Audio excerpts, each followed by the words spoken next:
How far back have they been doing gematria and performing government rituals by gematria? Well, it certainly seems that either the events themselves of the Plymouth colony actually happened by gematria, or that the stories have been aligned in recent times by articles such as this Wikipedia article in order to create them as if they happened by gematria. I'll let you decide which one you think is the reality.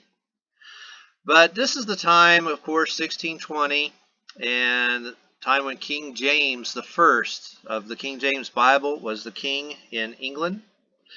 So let's look at, so you know things are going to be paired with the king's birthday, of course.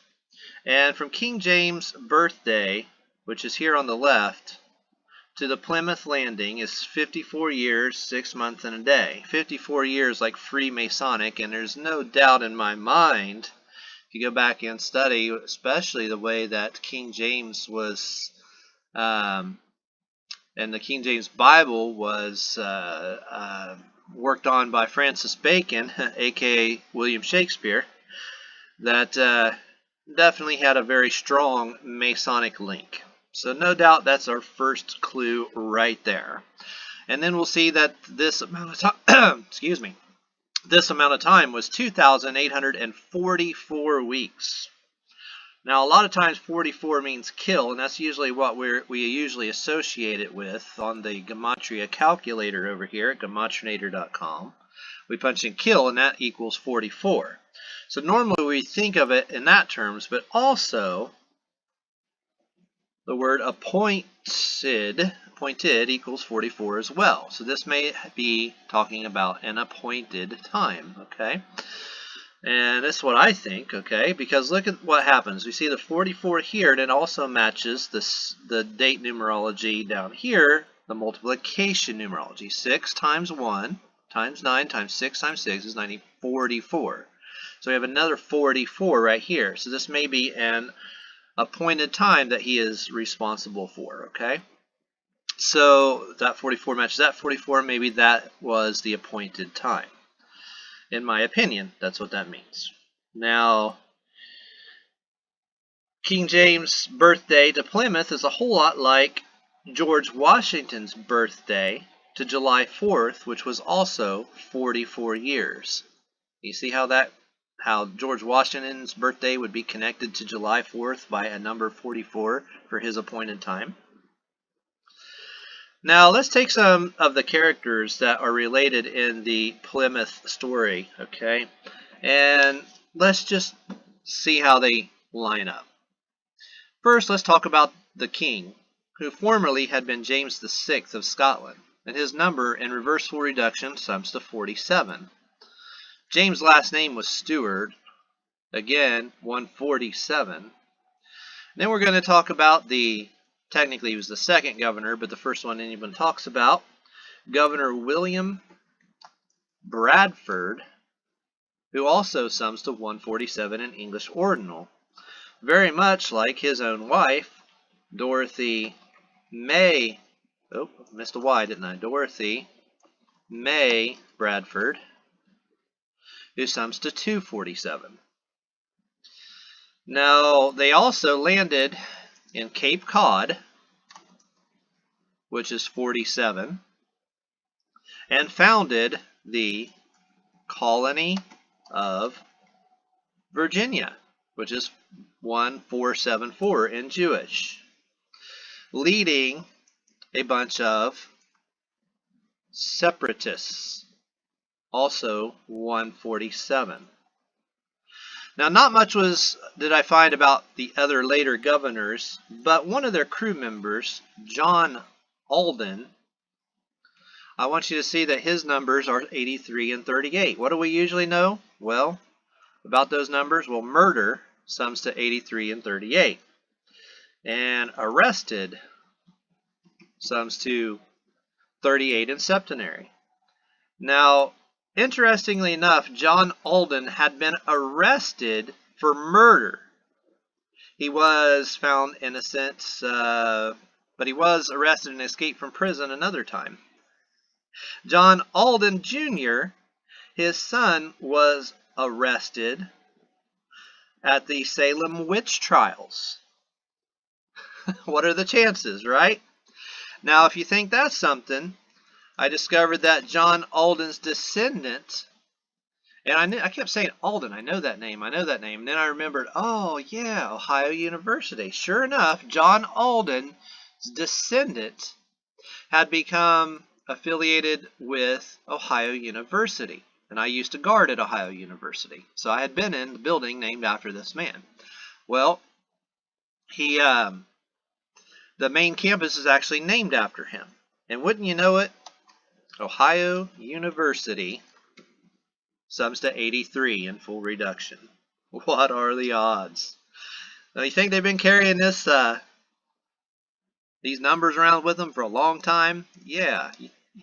Is it all coincidence? Can it be? Can it really be? I mean, is it really? Well, now the other man, of course, that we were talking about, again, was the first, not the real first, but actually the second governor. Actually, 1621, he became governor of the Massachusetts Bay Colony. And from his birthday, 3/19/1590 to 12/20/1620 is 30 years, 9 months, 1 day. And there, look at this right here, 11,234 days. These are two combined, well-known occult numbers. 112, which we see in the date numerology of 3 plus 19 plus 90, which sums to 112, a whole lot like Sandy Hook.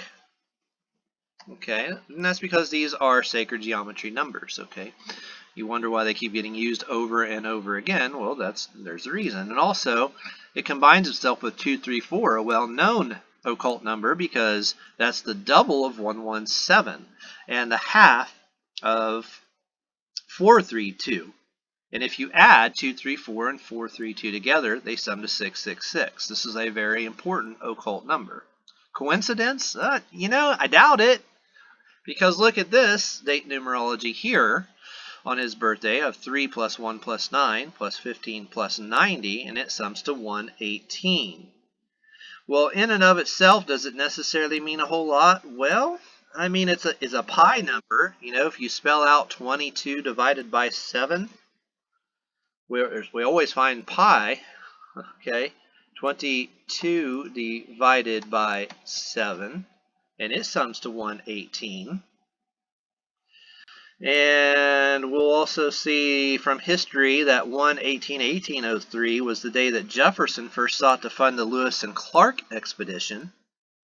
Another interesting 118 from history to do with exploration and discovery. But William Bradford also led the Puritans, another name for the separatists, which sums to 118, which is, if you'll notice, all the numbers of Puritans. Look at all those numbers, 118, 37, 98, and 53. Today, instead of Puritans, in the same area, we call them the Patriots, 118, 37, 98, and 53, exactly the same in all four ciphers. And what did William Bradford sell over here on? The Mayflower, which sums to 118. Going back to Bradford's birthday, we see that 3/19 plus 15 plus 90 equals 127. Well, where have we heard that number in history before? Well, do you remember that Pearl Harbor was on 12/7? You know, December 7, 12/7? And that the World Trade Centers were called World Trade Centers 1, World Trade Center 2, and World Trade Center 7. And perhaps that Scottish Rite of Freemasonry also sums to 127 in full reduction. Huh. You know, these are just too many coincidences for me to just completely pass them off. And the date of the landing of the Mayflower, 12/20/1620, or the founding of the Mayflower colony, or the Plymouth Rock colony. Okay, we have 12/20 plus 16 plus 20, which is 68. 68 seems to be an important time for exploration and history. 1968, not only did the World Trade Center construction begin and 9/11 was made the national emergency number, but the Key of David also equals 168 and deals with, and then part of exploration in 1768, kind of like the date numerology 68, James Cook left Plymouth bound for the Pacific Ocean. And in January 7, 1968, 68 again, the Surveyor 7 landed on the moon. All these are just chances. All of these are just coincidences. I have a hard time personally believing that. Now, one well-known figure in the Plymouth story, and later Longsworth wrote a book about him, Captain Miles Standish. Now, when Longfellow wrote the book about him, he changed the spelling to M-I-L, but originally it was M-Y-L. And you'll see that these three important numbers stand out, like 119, sound anything like 9/11? This was your first military leader in America, okay? And already he's coded with a 9/11. 308, which is a lot like 38, like murder and kill, like we saw earlier. And 232, a lot like 322. He was the military leader when Indian Chief Massasoit came on 3/22 of 1621 to create a military alliance. Another coincidence? Well, you decide for yourself. I personally think that they've been up to this game for a very long time. I don't know how much of our history is 100% true and how much of it is bullcrap and how much of it is a mixture of truth and bullcrap. And to be honest, I feel like the truth seekers of our time need to take it seriously to go exploring and learning for ourselves to see what is true and what is not. So thanks for watching. Please like, share, and subscribe.